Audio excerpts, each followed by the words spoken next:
மற்றொரு அண்மை செய்தியை பார்த்து வருகிறோம்.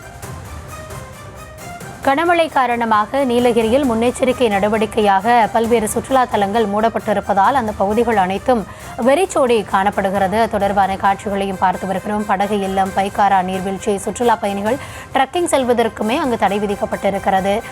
இதுபோன்ற பல்வேறு முன்னெச்சரிக்கை நடவடிக்கைகளால் நீலகிரி மாவட்டமே சுற்றுலா பயணிகளற்று வெறிச்சோடிய ஒரு நிலை ஏற்பட்டிருக்கிறது. கள தகவல்களுக்காக இணைகிறார் எம்முடைய செய்தியாளர் அனிஷ்.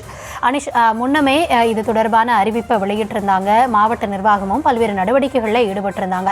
தற்பொழுது அங்கு என்ன மாதிரியான ஒரு சூழல் நிலவுகிறது, எந்தெந்த பகுதிகளில் கனமழையானது நீடிக்கிறது, விரிவான விவரங்களை வழங்கலாம். கௌதமி வணக்கம். நீலகிரி மாவட்டத்தில் தற்பொழுது காலை முதல் சிறிது வான மேகமூட்டத்துடன் காணப்பட்ட நிலையில் தற்பொழுது மீண்டும் கனமழையானது துவங்கி இருக்கிறது. நீலகிரி மாவட்டத்துக்கு இன்றும் நாளையும் சென்னை வானிலை ஆய்வு மையமானது ரெட் அலர்ட் விடுத்துள்ளது. இதன் காரணமாக மாவட்டத்தில் பல்வேறு பாதுகாப்பு முன்னெச்சரிக்கை நடவடிக்கைகள் மேற்கொள்ளப்பட்டு வருகிறது. கூடலூர், பந்தலூர், குந்தா மற்றும் உதகை ஆகிய பகுதிகளில் விட்டு தொடர்ந்து கனமழையானது பெய்து வருகிறது. தொடர்ந்து 2 நாட்கள் கனமழை இருக்கும் என்பதால் முன்னெச்சரிக்கை நடவடிக்கையாக தொட்டபெட்டா மலைச்சிகரம், உதகை படகு இல்லம், பைக்காரா படகு இல்லம், pine forest, 9th mile shooting spot, Avalanche மற்றும் குன்னூர் லான்சாக் உள்ளிட்ட பல சுற்றுலா தலங்கள் மூடப்பட்டுள்ளன.